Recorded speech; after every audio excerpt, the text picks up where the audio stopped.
नमस्कार। आज के इस एक्सप्लेनर में हम एक बेहद गहरी और दिल को छू लेने वाली इस्लामी कहानी पर चर्चा करने वाले हैं। यह कोई आम कहानी नहीं है, बल्कि इंसानी फितरत, सच्ची इबादत और एक हैरान कर देने वाले ईश्वरीय इम्तिहान का एक ऐसा आईना है जिसमें हम सबको अपना अक्स नजर आ सकता है। और पता है इस पूरे विश्लेषण की सबसे खास बात क्या है? इसका सार इतना स्पष्ट और सीधा है कि इसे कोई भी, जी हां, कोई भी बड़ी आसानी से समझ सकता है। तो चलिए एक ऐसे सफर पर चलते हैं जो हमें यह सोचने पर मजबूर कर देगा कि इंसान असल में क्या चाहता है।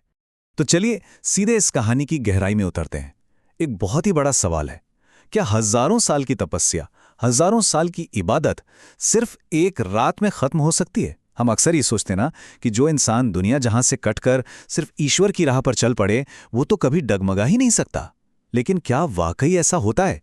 यही वो असल कश्मकश है जिसे हम आज समझने वाले हैं। कहानी का पहला हिस्सा, द आइसोलेटेड वर्शिपर, एक जीवन जो पूरी तरह ईश्वर को समर्पित था। जरा कल्पना कीजिए, एक वीराने की, किसी गांव या शहर से बहुत दूर, एक सुनसान जंगल के बीचों बीच एक टूटी फूटी सी कुटिया है। इस कुटिया में अल्लाह का एक वली, यानी एक ऐसा इंसान रहता है जिसने अपनी पूरी जिंदगी सिर्फ और सिर्फ इबादत में गुजार दी है। ना उसे दुनिया की मोहमाया की कोई चाह है, ना किसी दौलत का लालच, और ना ही किसी रिश्ते नाते की कोई ख्वाहिश। उसने खुद को इस भौतिक दुनिया से पूरी तरह से काट लिया है। उसकी इस तन्हाई और इबादत के पीछे सिर्फ और सिर्फ एक ही मकसद था। वो हमेशा बस यही दुआ करता था, ऐ मेरे अल्लाह, बस एक बार अपना दीदार करा दे, फिर चाहे मेरी सांस उसी पल रुक जाए। जरा इस बात की गहराई को महसूस कीजिए। ये कोई मामूली चाहत नहीं थी, ये एक ऐसा चरम प्रेम था, एक ऐसा जज्बा था जो इस वली को उस वीराने में जिंदा रखे हुए था।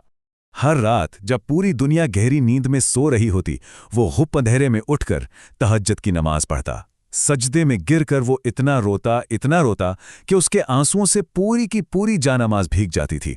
उसकी ये दुआएं आसमानों तक पहुंचती थीं, लेकिन बदले में उसे सिर्फ खामोशी मिलती थी।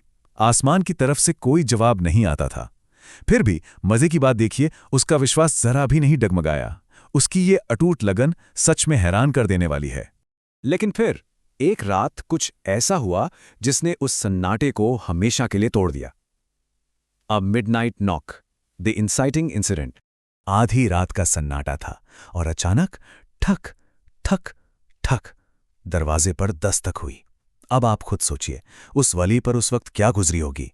इतने सालों में, हजारों सालों में पहली बार किसी इंसान ने उसके दरवाजे पर दस्तक दी थी। उसका दिल एक अजीब सी बेचैनी से धड़कने लगा। उसने कांपते हाथों से दरवाजा खोला और सामने जो नजारा था ना, उसने उसे पत्थर का कर दिया। बाहर चांदनी रात में दरवाजे पर एक बेहद खूबसूरत मुसाफिर लड़की खड़ी थी। लड़की ने बहुत ही धीमी और मासूम सी आवाज में कहा, मैं मुसाफिर हूं, अपना रास्ता भटक गई हूं। अगर आपकी इजाजत हो तो सिर्फ आज की रात यहां गुजार लूं, सुबह होते ही मैं चली जाऊंगी। अब देखिए, वली ने हजारों साल से किसी गैर महरम औरत को नहीं देखा था, लेकिन मेहमान को तो अल्लाह की रहमत माना जाता है ना। इसलिए उसने अपनी नजरें झुकाते हुए और कांपती हुई आवाज में उसे अंदर आने की इजाजत दे दी। और ये वो पल था जो ये बखूबी दर्शाता है कि उस रात उस छोटी सी कुटिया में सब कुछ कैसे बदलने वाला था। उस लड़की की आंखें ऐसी थीं जैसे गहरे समंदर में डूबा हुआ कोई चांद। उसके लंबे बाल हवाओं में कुछ ऐसे लहरा रहे थे मानो खुद रात उसके कदमों में बिखर गई हो। वो अनाथ थी, दुनिया की ठोकरें खाकर पूरी तरह थक चुकी थी। उसकी इन बातों ने, उसकी उस मासूमियत और सुंदरता ने उस वली के दिल में पहली बार हलचल पैदा कर दी। वो दिल जो अब तक सिर्फ और सिर्फ अल्लाह के लिए धड़कता था। यही से शुरू होता है हमारी कहानी का सबसे बड़ा मोड़, द टेस्ट ऑफ डिवोशन, इंसानी दिल की कमजोरी। जरा इस टाइमलाइन को देखिए कि यह सब कितनी तेजी से हुआ। जो वली पूरी पूरी रात सजदे करता था, पहली रात वो इबादत छोड़कर बस उस लड़की का चेहरा देखने लगा। कुछ दिनों बाद जब वो तस्बीह जपता तो उसे अल्लाह के नाम की जगह सिर्फ उस लड़की की आवाज़ सुनाई देने लगी। और देखते ही देखते महीने बीत गए। वो घर जो कभी सिर्फ इबादत की आवाज़ों से गूंजता था, अब उस लड़की की हंसी से गूंजने लगा। चीज़ें इस हद तक बदल चुकी थीं। और फिर एक रात जब वली उसकी आंखों में पूरी तरह खोया हुआ बैठा था, उस लड़की ने अचानक एक ऐसा सवाल पूछ लिया जिसने सब कुछ रोक दिया। अगर एक दिन मैं यहां से चली गई तो तुम क्या करोगे? ये सुनते ही वली की आंखें भर आईं और उसने वो जवाब दिया जो ये साबित कर देता है कि उसकी हजारों साल की इबादत कैसे अपना रास्ता भटक चुकी थी। उसने कांपती हुई आवाज में कहा, शायद मैं मर जाऊंगा। जरा सोचिए, एक फानी इंसान के लिए इतनी दीवानगी। उसकी वो इबादत जो सिर्फ ईश्वर के लिए होनी चाहिए थी, अब पूरी तरह से एक नश्वर इंसान पर आकर टिक गई थी। उसका ये जवाब सुनकर वो लड़की मुस्कुराई, लेकिन उसकी उस मुस्कान में एक अजीब सा दर्द था। और फिर उसने जो कहा वो एक गहरे वार जैसा था। तुम तो वो थे जो सिर्फ अल्लाह से मोहब्बत करते थे, फिर एक फानी चेहरे के लिए इतने बेचैन क्यों हो गए? उफ, ये सुनते ही वली का दिल कांप उठा। उसे लगा जैसे किसी ने उसकी रूह को झकझोर कर रख दिया हो। उसी पल उसे अपनी असलियत, अपनी हार का पूरा एहसास हो गया।